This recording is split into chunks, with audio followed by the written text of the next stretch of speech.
red is super not matching my shoes.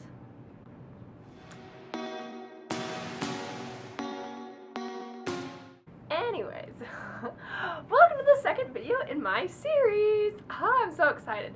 This channel is just everything that I wish that I would have had before my mission. And one thing, well, the thing that we're going to talk about today is how to make the mission decision.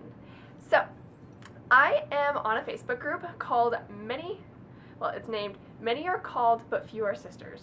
And so if you girls are thinking about going on a mission, have your call, if you're already home, get on this Facebook page because everyone just shares their problems and their questions and you can help so many people and just do so many things. So yeah, random little plug for them. Love that page and have been on it for like 3 years now. Super great. And if you guys want to sell things like from your mission, like clothes, I sold my camera on there, like just for other sister missionaries that are looking for stuff to take on their missions. It's great. So check that out. All right. Well, how to know if you are ready to go on a mission? Honestly, okay, so I'll give you like my little story, my little 2 cents on the subject of how I decided. My story is really bizarre. So, in 2015, actually no, 2014, okay, I graduated from high school in May of 2014. And that September of 2014, I went to BYU, Idaho. And it was fantastic. Loved BYU, Idaho. So many good friends, so much fun, so much snow. Anyways, besides the point. That winter, I was kind of being a brat, and my mom was like, hey, you should probably go on a mission. And I'm like, Mom, I'm only 18. You can't tell me what to do. And I remember like when the mission change happened back in 2012, like totally did not affect me at all. I was like, I'm not going on a mission. That's like super like plan M. Never gonna happen. And so I'm probably like gonna get married before then. So many other things are gonna happen. And so that like never affected me. So time went on though, and I kept thinking about it, and I kept thinking about it, and I remember like praying about it, and I was like, shoot, I feel like I should go. But I was like, I still have like 8 more months until I'm even 19. So I have a long time to think about that. Not gonna worry about that right now. Let's get back to dating boys. So, anyways. I went to Europe in spring of 2015 on a European humanities tour with BYU Idaho, and it was fantastic. Loved it.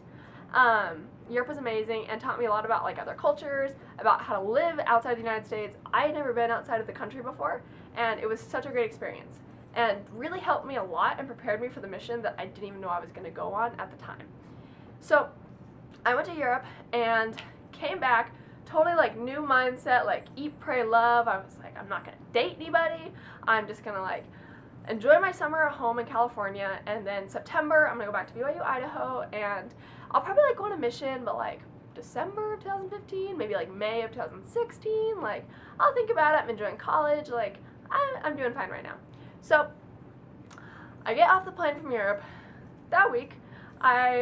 Finally, my bishop was like, you need to go to your singles ward, the singles ward here, like out in our stake. And I'm like, but I don't want to go there. And he's like, you know, you really need to. I'm like, okay, fine. So I went, and long story short, met my future husband there. He had just returned from his mission 2 weeks before, and he served in Italy. And so we started out kind of dating, and by this time it was like June of 2015, and I'm like, shoot, I really think like I should go on a mission. And like him talking about his mission got me super excited about it. And so I'm like, I don't know how to tell this boy that I'm like want to go on a mission, because like what boys can be like, oh, that's fantastic, like go on a mission. No, like I'm dating him, he's gonna want me to stay, like probably something's gonna happen. He's not gonna be like, yeah, leave the country please, or like go somewhere else. But my boyfriend at the time, now husband, was amazing. And I remember sitting in my car and just being like, I think I want to go on a mission. And I was so scared that he was just like getting out of his car and be like, bye. But he didn't. He was like, that's fantastic, and he was super excited. And I can tell you honestly that if you girls have a guy that's like kind of holding you back from this decision, don't let him do that.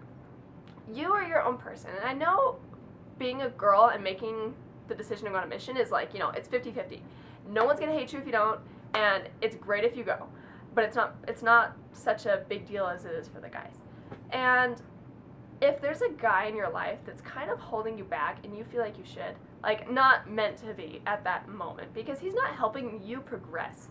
I feel like that was such a big thing in my now husband and I's relationship, was my mission.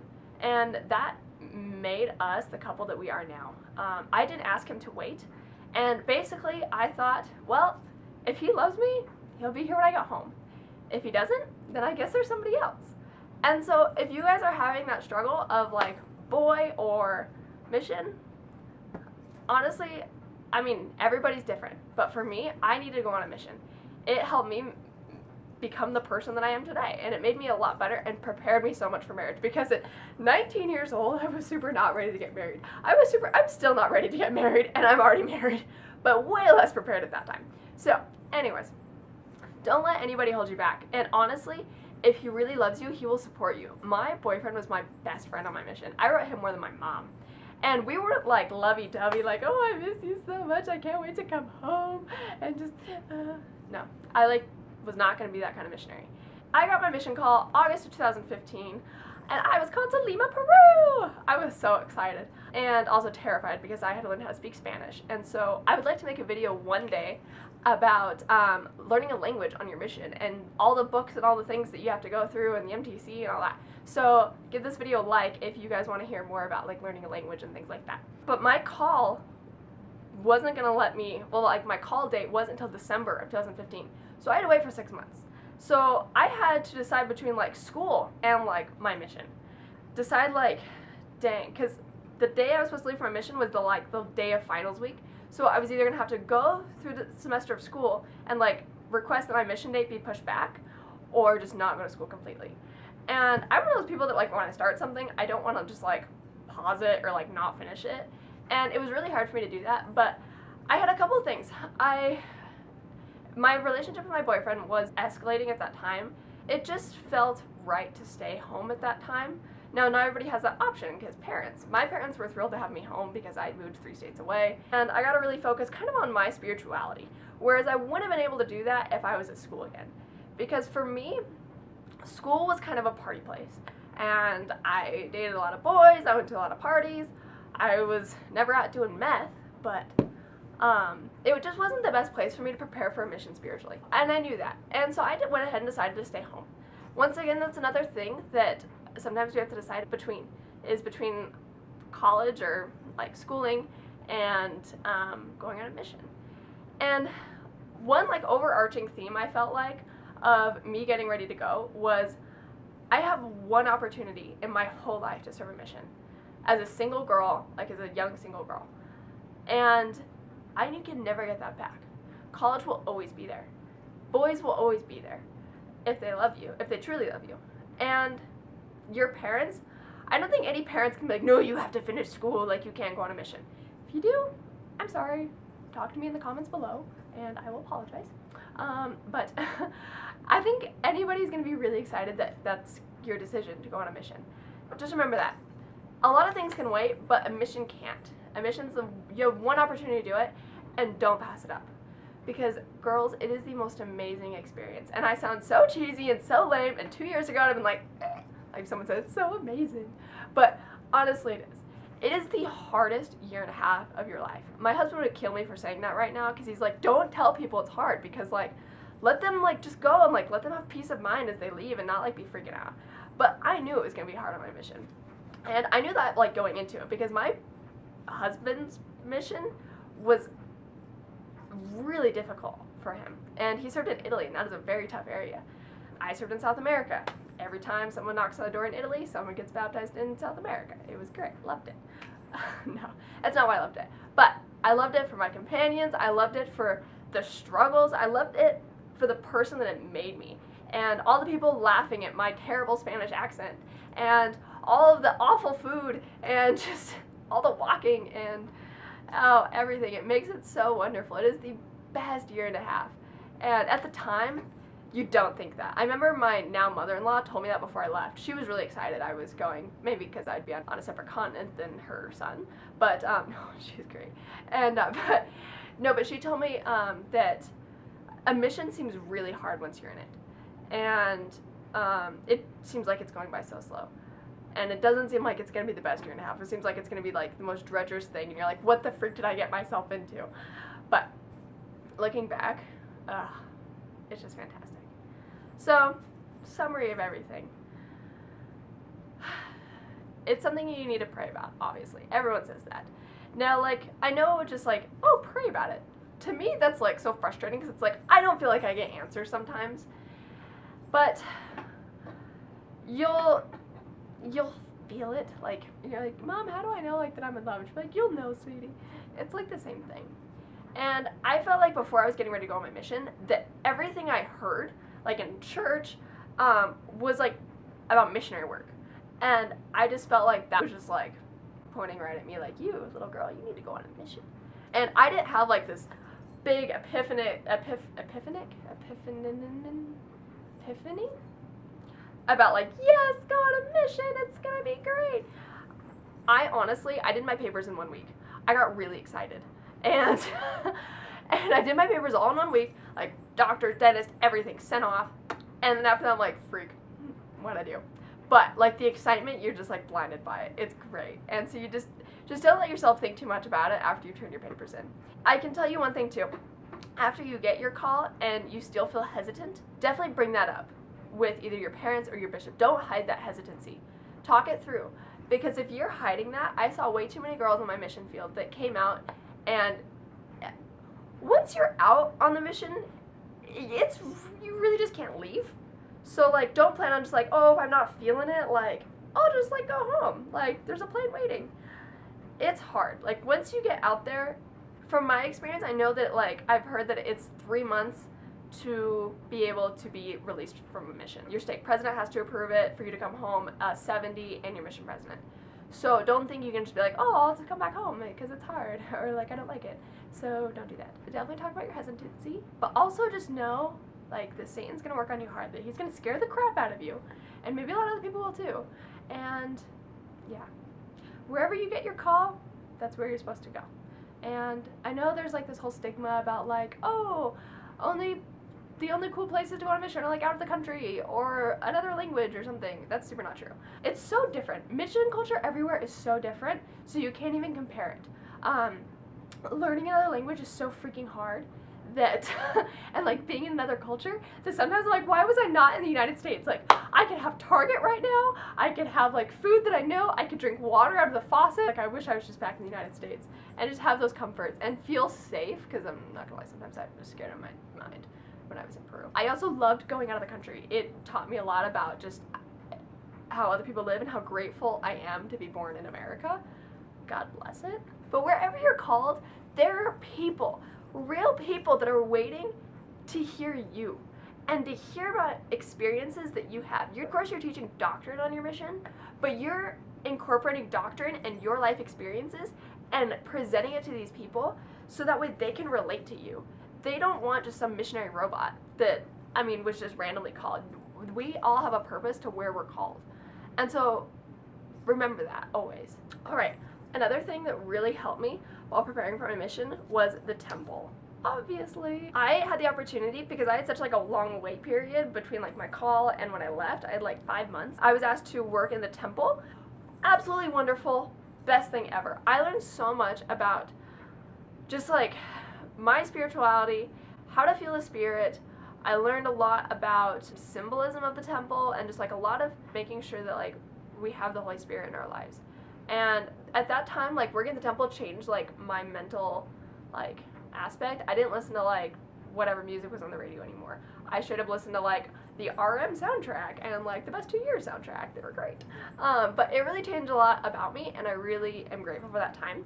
And so if you're waiting for your call right now, talk to your bishop, because I heard that they're doing like that. They're doing that thing now. They're making it a thing now where like missionaries, as they're waiting for their calls, to go work in the temple, and it's fantastic. Don't pass it up. Another thing is if honestly, if you don't feel spiritually ready to go on a mission right now, I was like the farthest thing from spiritually prepared to go on a mission. Oh my gosh. I had straight up, okay, I had never read the Book of Mormon entirely, like in a period of time where I understood it. I straight up did not understand the Book of Mormon at all before I went on my mission. I tried reading Preach My Gospel, and like, that sounds terrible, but seriously, I couldn't get through it.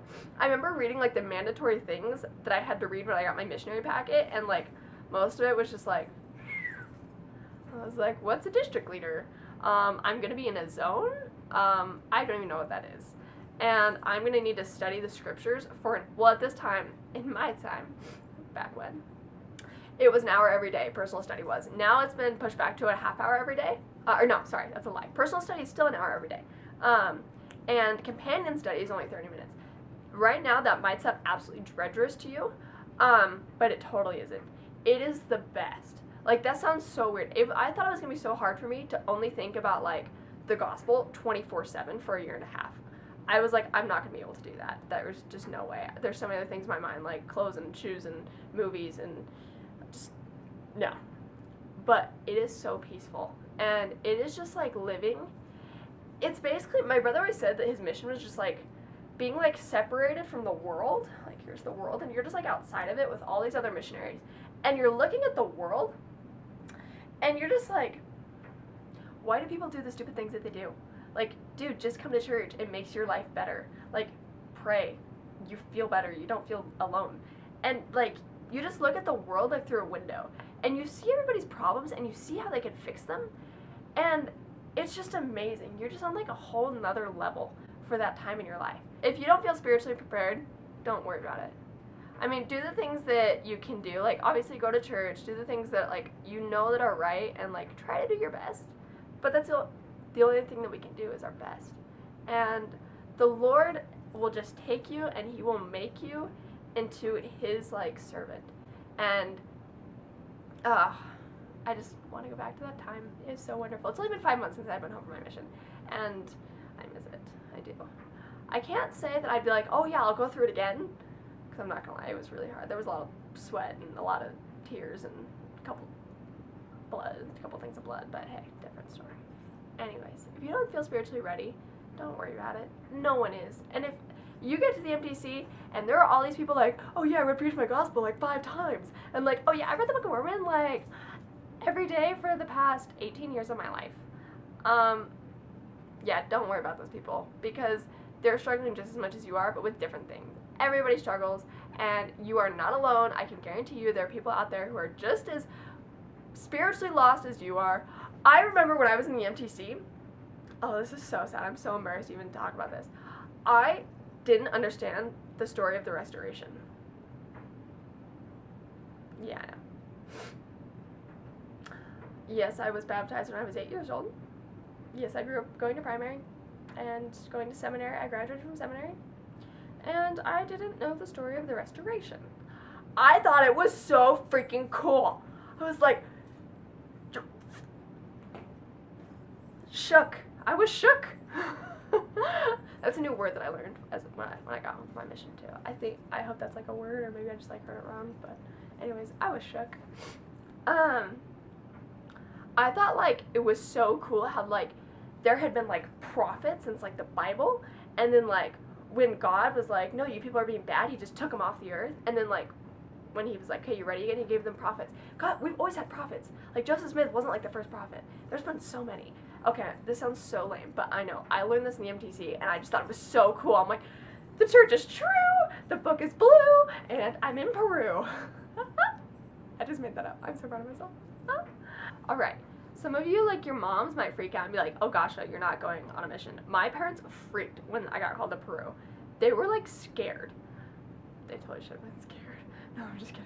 Like I said, we're called for a reason to where we're supposed to be. God is going to protect you, always. I have never, like looking back now, I think about the things that I went through and the things that I saw on my mission, and I'm like, holy crap. How am I even still here today? Like, oh my gosh.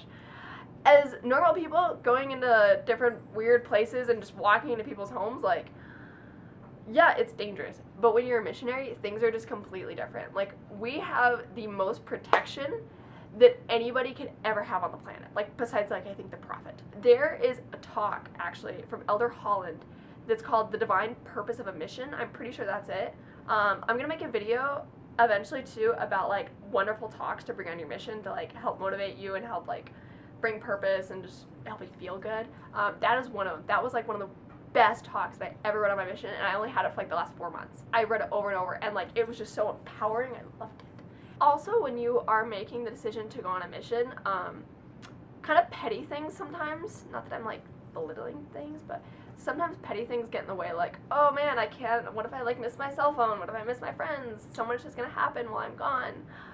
Like I said, overarching theme, you have one opportunity in your whole life to serve a mission right now as a single girl. Don't pass it up. Like, you are your own person. You can do hard things. I think that was like a mutual theme when I was growing up. Like, you can do hard things, and you can. You can. I believe in you, girl. Well, I think that's about all I have for this video, and go ahead and let me know other ideas you girls want to hear, and like different advice and topics you want to talk about and problems in the comments down below. Everything, like I said, from missions to marriage to stake dances to prom dresses to whatever. Anything that like Mormon girls have to deal with, write in the comments down below, and I will do some research, make a video on it, and hopefully help you girls out. And so if you like this video, go ahead and subscribe down below. I think, wait, no, it's on that side. It's on that side. I remember that now. Okay. Yeah, it's on that side down below. Anyways, and share this video too with other girls that are going through this right now, that are trying to decide if they need to go on a mission. RMs, share this. It can help so many other girls. You know how hard it was for you. I know how hard it was for me. Yeah, please share this video. It can help so many people. Maybe it can even help a boy. Hopefully it does. I mean, super not geared toward boys, but hey, you know, boys need help too. Go ahead and leave in the comments down below too other advice and experiences that you girls have had, RMs, as you prepared for your mission and how you decided. Other girls that have already made the decision, leave advice down below in the comments. And also, if you have questions or concerns, also leave them in the comments, because other people definitely have your problems as well, and there's so many people that can help you. We're all here to help each other. We're just like a big millennial Mormon family. I hope you all enjoyed this video, and yeah, until next time, from Millennial Mormon.